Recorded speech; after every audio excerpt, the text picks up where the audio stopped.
сәлеметсіздер ме? Отбасында ең басты проблема қайдан шығатынын айтайын ба? Ең басты проблема төсектен шығады. Қазір мен боқтайсыздар, неше түрлі айтатын шығарсыздар. Бәрібір айтамын. Неге төсектен шығады? Біз әйелдер проблеманы қай жақта айтамыз?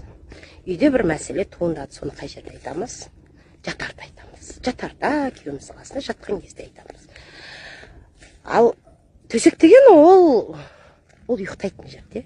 Адам шаршап келді, жұмыстан кейін демалғысы келді, ұйықтағысы келді. Содан кейін ол проблеманы айтып, бүйтіп, жарайды, решили проблему или не решили, без разницы. Главное, еркекте, миында, төсек. Проблема деген нәрсемен ассоциироваться етеді де. Ол содан кейін сол төсекке жатқысы келмейді де. Түсінесіздер ме? Потому что төсекке жатсам, ол қазір біреу проблема айтатын сияқты елестеп кетеді. Он сыртта проблемасы дофига. Бала шағаны асырау керек, семьяны асырау керек, анау мына. А еще үйге келесің, үйде тыныштық керек. Үйде сен миың ешкім жемесе екен дейсің. Үйде не то что төсекте, үйде ладно, үйде ол айту керек, проблемалар сөйлесу керек. Бірақ төсек дейміз.